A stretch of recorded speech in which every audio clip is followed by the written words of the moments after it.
This is Andi Purewal for Boxing News. I'm joined by boxing promoter Frank Warren here in New York. Frank, that was as devastating as you could have probably hoped for from Hamzah Sheeraz tonight.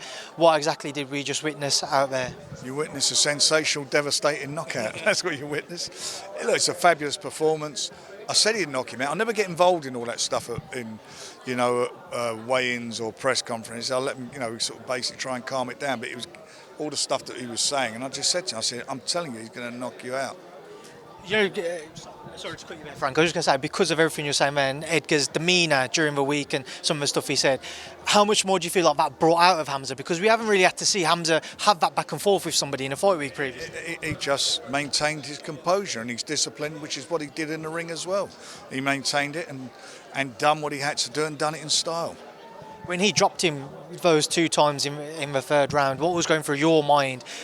Because it's that age-old adage of if there was another 10 seconds there, I doubt very highly Edgar would have made it. I think the referee done him a little bit of a favour. He took a bit of a while, and then the bell saved him. And the next round he came out and continued what he did at the end of that round and done it in style.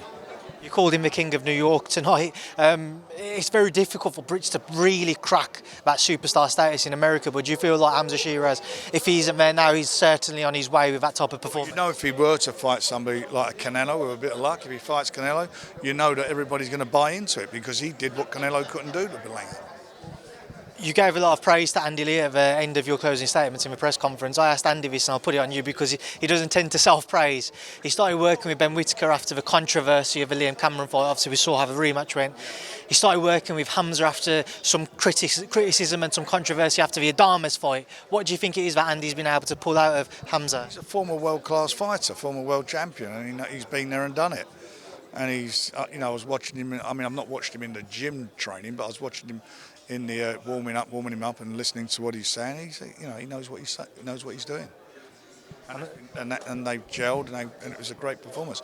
Look, he's not just found firepower. He's been a knockout artist for a long time, stopping guys in style. His last fight, he was just dead on the weight. He just, dead at the weight. He was struggling with it. I mean, it's crazy to think he used to make 154, Frank. I never knew how he did it. I mean, it's not like he shrunk, or he was always that high. I don't know how he ever done that. But I've said, he reminds me of a sort of a British Tommy Hearns. Frank, I don't know if anybody's pointed out to you, but Turki Al Sheikh tweeted about 10-15 minutes ago, Hamzah deserves to fight Canelo Alvarez in 2026. And so say all of us.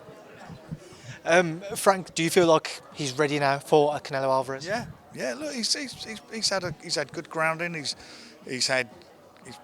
been in two world title. He's been in the world title fight. He's fought a guy who's a massive knockout artist and come to his own backyard. And a lot of people thought that he was an underdog and came in and done what he had to do.